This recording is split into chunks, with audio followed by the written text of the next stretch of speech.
The gardens of Magnolia Hills Country Club gleamed beneath the warm Charleston sun.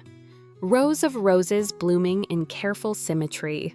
Guests in silken dresses and tailored suits moved about like bright-winged birds, champagne flutes in hand, laughter floating on the breeze. It should have been a day filled with joy, unmarred by anything except the occasional tear of happiness. Instead, it became the stage for cruelty, a cruelty carefully planned and mercilessly executed. I stood near the edge of the terrace, my modest beige purse clasped tightly in my hands, watching the swirl of Charleston's elite. At 67, I had lived through enough storms to know how to stand upright against harsh winds, but that did not make me immune to the sting of venom delivered in public. From across the lawn, Victoria Sterling's voice cut through the chatter like the crack of a whip. She was immaculately dressed in a gown of shimmering sapphire silk, her diamonds catching every angle of sunlight. Raising her glass slightly higher than necessary, she called out, "Ah, here comes the family's little embarrassment we must endure." The cluster of women surrounding her broke into laughter, sharp, brittle laughter that sliced deeper than any blade. Heads turned in unison, eyes narrowing upon me, as though Victoria had presented me for their amusement. My cheeks warmed, but I steadied my posture, refusing to give her the pleasure of seeing me bend. My name is Eleanor Hayes. I am a widow, a mother, and today, the mother of the bride. My daughter, Clara, stood at the heart of this celebration, radiant in her lace gown that had once belonged to my own mother. She was dancing with William Sterling, the kind young man she had chosen to marry. He looked at her as though she were the only light in the room, and that devotion alone was worth more than any amount of wealth paraded around me. But none of that mattered to Victoria. To her, appearances were the altar upon which all value was sacrificed. She circled among her friends with the air of a queen in her court, sprinkling derision like confetti. "Can you imagine," she said, gesturing lazily toward me, "Clara marrying into our family coming from such plain beginnings?" I suggested a smaller ceremony far more fitting for modest means, but of course young people rarely listen. The women around her nodded, their pearls glowing like captured moons.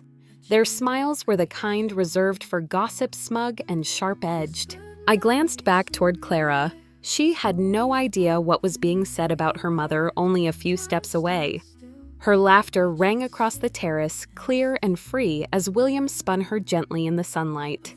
The sight steadied me. She was happy, and that mattered more than Victoria's poisoned tongue. Still, each barb pierced deeper than the last.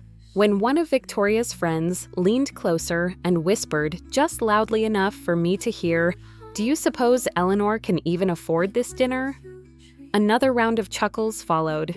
I lifted my punch glass with practiced grace and sipped, hiding the twist in my stomach. I had taught Clara to smile in the face of cruelty, to hold her dignity, no matter how others tried to strip it from her. And so I smiled even now, while they sharpened their laughter into knives. I wore a simple navy dress purchased from a department store, neatly pressed, modest, and appropriate. To me, it was enough. To Victoria, it was a symbol of inadequacy. She and her circle moved as though wrapped in superiority, their designer gowns rustling like banners of conquest. The irony was thick as the summer air. They had no idea of the life I had lived, of the sacrifices stitched into every hem of my dress. They knew nothing of the double shifts at the hospital when Clara was young, the nights when I fell asleep still in uniform, after putting food on the table. They did not know that every dollar I saved had been carefully folded into the future that I had invested in ways they could not imagine. But today was not about my history. It was about my daughter, her joy, and the vows she had just spoken. And for her sake, I chose silence. Victoria, however, thrived on spectacle. With her champagne flute glinting like a scepter, she moved closer to her audience, her voice pitched to carry. "Such noble work, nursing," she declared in mock admiration. One must admire Eleanor's ability to endure, despite such limited means. The words stung, not because they held truth, but because they were crafted to diminish, to paint me as something pitiable in front of an audience delighted by scandal. I caught William glancing toward his mother, a flicker of discomfort in his eyes. He loved Clara, of that I had no doubt, but he had never quite managed to restrain Victoria's tongue. I wondered briefly if this would be my future decades of holidays, anniversaries, and gatherings shadowed by Victoria's disdain. Could kindness ever pierce the armor of arrogance? Or would she forever view me as a blemish upon her family's polished image? The questions weighed upon me as laughter rippled once more through the crowd. Victoria's performance continued, her voice weaving cruelty into the fabric of celebration. And though I remained steady, a quiet storm was brewing beneath the surface, one that none of them could yet see. For while Victoria Sterling prided herself on wealth, reputation, and appearances, she had no idea of the foundation hidden beneath my modest exterior. No one in that garden suspected the truth that would one day unravel her smug superiority. But for the moment, I stood quietly, my dignity intact, letting her words settle into the soil of Magnolia Hills. The humiliation was public, deliberate, and complete. And yet, as I lifted my chin and looked once more at Clara's radiant face, I knew that this battle was far from over. The reception hall at Magnolia Hills had reached its golden hour glow. Strings of lanterns swayed above the terrace, their light shimmering over crystal glasses and polished silver. Clara and William still moved together on the dance floor, their laughter echoing like a song. To anyone watching only them, the day seemed flawless. But nearby, beneath the steady hand of her champagne flute, Victoria Sterling prepared her grand performance. She tapped the glass with the edge of her ring, the sharp sound demanding silence. Conversations stopped. The string quartet quieted mid-phrase. Even Clara and William slowed their steps, turning toward the matriarch, whose voice always carried a tone of command. "Ladies and gentlemen," Victoria announced, her smile practiced her words, soaked with a sweetness that was meant to mask poison. "Let us raise our glasses to welcome a new member into the Sterling family." Her eyes swept the room like a hawk before landing on me. I knew before she spoke that this would not be a gesture of kindness. "This is Eleanor Hayes," she continued, her hand gesturing in my direction as though presenting an exhibit. "We may come from very different circumstances, but we believe in embracing all walks of life." The pause before circumstances stretched like a taut string, deliberate and cruel. A ripple of uneasy chuckles moved through the guests. Some avoided my gaze. Others leaned in with anticipation, eager for the spectacle they had come to expect from Victoria. "Of course, not everyone is blessed with fortune," she pressed on, her voice warm and false. "Mrs. Hayes has devoted her life to nursing noble, humble work, though hardly lucrative. We admire her ability to endure with dignity, despite limited means. It takes resilience, after all, to walk through life without the finer things." Her words fell like stones, each one carefully shaped to bruise. I could feel the weight of every eye upon me, their judgment sharpened by Victoria's performance. Clara's face across the floor tightened in anger, though she kept silent for her husband's sake. William's arm slipped protectively around her shoulders, but his own expression betrayed discomfort. Victoria was only growing bolder. "We have always believed in helping where we can," she said, adopting a saintly air. "Family takes care of family even when challenges are significant."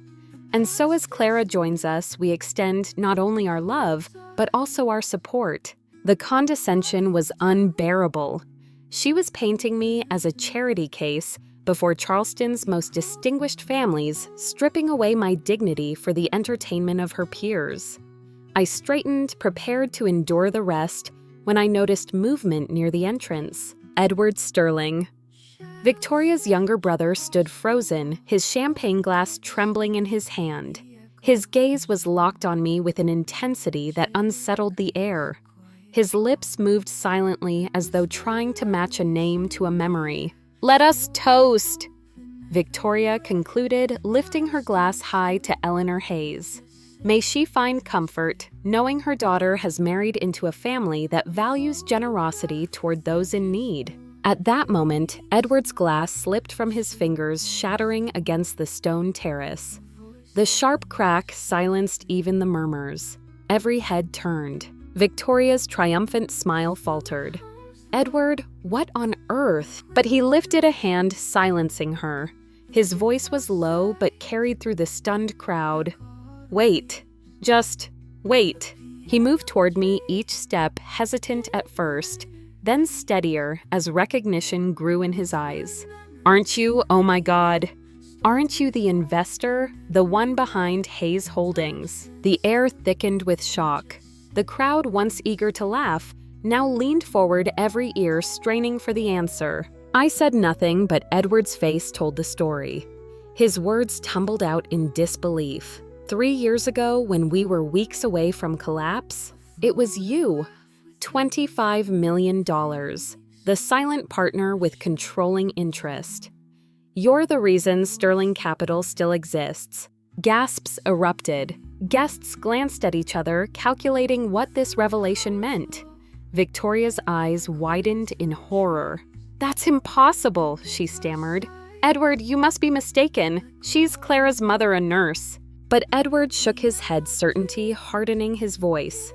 "The quarterly reports, the signed agreements, all under the name Hayes Holdings. M.T. Eleanor Hayes." I felt the weight of the secret I had carried for years pressing on my chest. I had hoped it would remain hidden, that Clara's marriage would not be tainted by the entanglement of business. But Edward's recognition had ripped away the veil. There was no denying the truth now. "Yes," I said at last, my voice steady. "It was my investment. At your family's request, my identity remained confidential. But it seems today, secrecy has ended." The room erupted into whispers, a wave of astonishment rolling across the terrace. The woman Victoria had mocked as poor, pitiable, and plain was suddenly revealed as the principal backer of her family's empire. Edward turned to the crowd, his tone almost reverent. "She owns 48% of Sterling Capital, with veto power over major decisions. Without her, we would have lost everything." Victoria's face drained of color. The authority in her voice, the superiority in her gestures all crumbled beneath the weight of truth. "This cannot be," she whispered, but the conviction was gone. I opened my purse with calm precision, removing the leather folio I always carried. Within it, the documents lay ready. Contracts, agreements, signatures, proof of every word. I held them high enough for all to see. "For 3 years, I said my voice carrying my investment sustained this firm. It preserved your lifestyle, your reputation, and your standing. Without it, Sterling Capital would have collapsed, and with it, your family's prestige." Silence followed, broken only by the shuffling of guests, exchanging astonished glances. The same people who had laughed at Victoria's jokes now measured her with new eyes, realizing her cruelty had been aimed at the very person who held their wealth in her hands. Victoria staggered forward, desperation leaking into her voice. "Why didn't you tell us? Why keep it secret?" "Because your family asked for discretion," I replied evenly. "You wanted the world to believe in the illusion of invulnerability. I honored that. I never sought credit or recognition, until now." Her lips parted, but no defense came. Edward's face was pale, his voice hoarse. "Do you understand what this means, Victoria?" She could withdraw everything. 90 days and the firm would collapse. Gasps again. 90 days, the clause that now hung like a sword above their heads. Victoria clutched the edge of a table, her diamond rings trembling. "Please," she whispered, "you must see this is all a misunderstanding." But I met her gaze without flinching. "No misunderstanding. You called me an embarrassment. You paraded my supposed poverty before your peers. The only thing that changed is your knowledge of my financial position." The truth echoed through the terrace, undeniable. The humiliation Victoria had orchestrated had turned upon her magnified beyond her control. Where once she had sought to reduce me, she now stood exposed, her cruelty laid bare. And as the crowd looked on, recording, whispering, judging, I realized the balance of power had shifted completely. The woman who had mocked me was undone, not by my wealth, but by her own arrogance. The evening once her stage had become her undoing. The terrace of Magnolia Hills fell into a heavy silence after the revelation. The shattered glass still glistened on the stones, but it was Victoria Sterling who stood broken before her guests. Her carefully constructed mask, the superiority, the grandeur, the performative elegance had collapsed into raw desperation. Around her, members of Charleston's elite whispered feverishly, phones discreetly raised to capture every word. These were people who lived on appearances, who weighed reputations like currency. They had laughed at her cruelty only moments before, but now they watched her unravel with the hungry fascination of spectators at a public downfall. Victoria's hand trembled as she tried to collect herself. "Eleanor," she began, her voice stripped of its usual command. "I think there has been a terrible misunderstanding." "There is no misunderstanding," I interrupted quietly but firmly. My words carried across the terrace sharper than any insult she had thrown at me. "You called me an embarrassment. You told your circle that I was a burden, someone unworthy of this family. That was no slip of the tongue. That was cruelty by choice." A murmur spread among the guests, agreement simmering in their glances. Some shook their heads at Victoria as though only now realizing how gleefully they had indulged her mockery. Edward stepped forward, desperation etched into every line of his face. "Ms. Hayes," he said, his voice heavy with urgency, "please understand my sister had no idea who you were, what role you played in Sterling Capital. If she had known, I cut him off my eyes, steady on his. If she had known I held the wealth, the influence, the power, then she would have spoken with respect. But respect that is conditional on money is not respect at all. The truth of it settled over the reception like a weighted blanket. Even those who had been complicit in Victoria's laughter shifted uncomfortably as though realizing they too had revealed their own values. Victoria's painted face streaked with tears. Her diamond bracelet clinked against the table as she gripped it for balance. "Please, Eleanor," she whispered, her voice breaking. "You must believe me. I never meant to insult anyone important." The slip was fatal. Gasps echoed.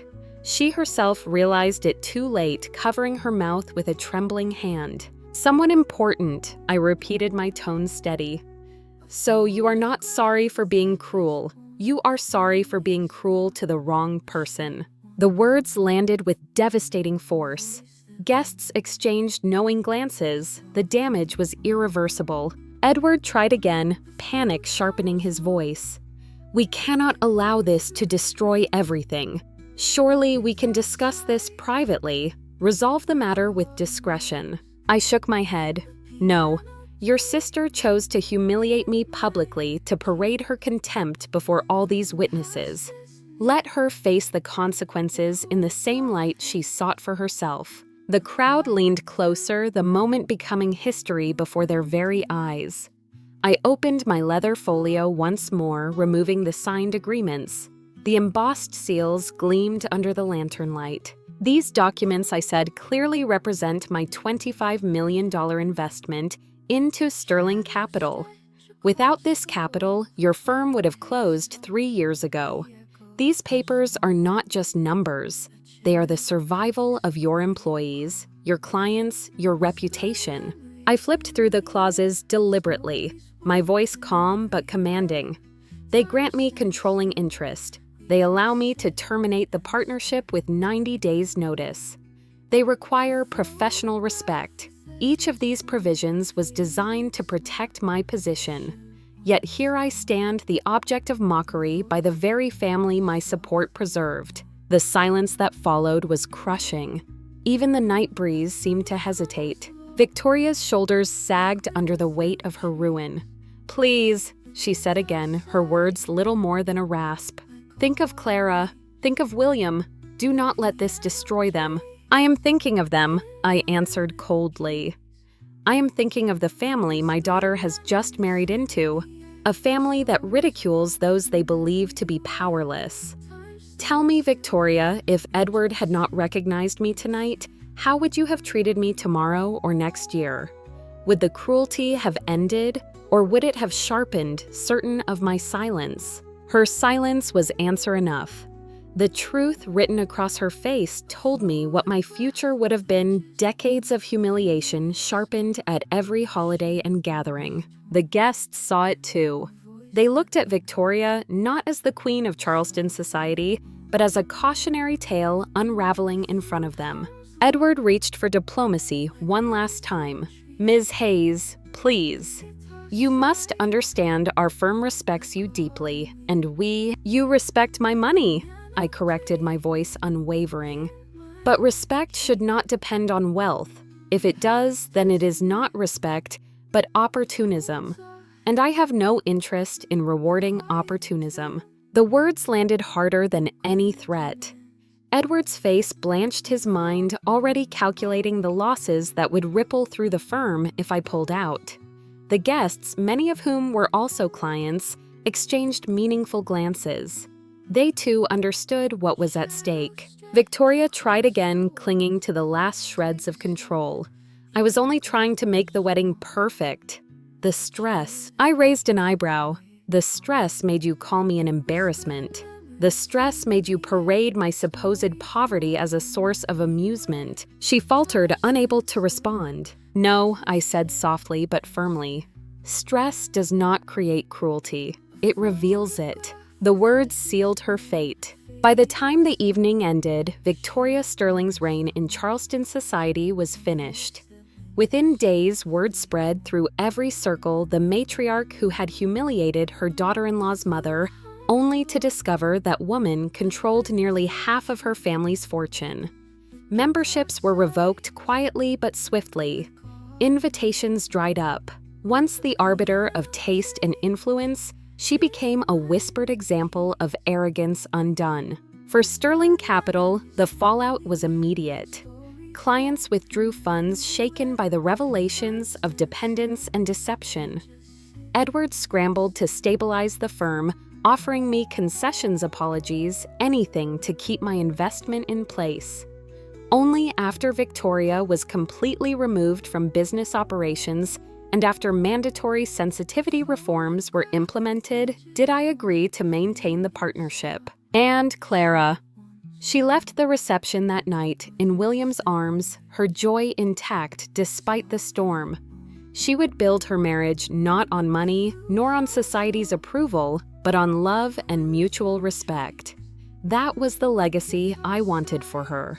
As I watched their car disappear down the lantern-lit road, I felt no triumph in Victoria's downfall. What I felt was clarity. A reminder that dignity does not come from diamonds or from applause. It comes from the strength to endure without malice and to reveal truth only when the moment demands it. Sometimes the most powerful response to cruelty is not revenge, but simply allowing arrogance to collapse under the weight of its own misjudgment. That night, Victoria Sterling learned the cost of confusing wealth with worth, and Charleston learned a lesson it would not soon forget. Thank you so much for listening to today's story. If this story resonated with you or made you reflect, I'd love to hear your thoughts, so feel free to share them in the comments below. And don't forget to like, subscribe, and hit the notification bell so you won't miss the next story. I'll see you next time as we continue exploring more journeys and lessons together.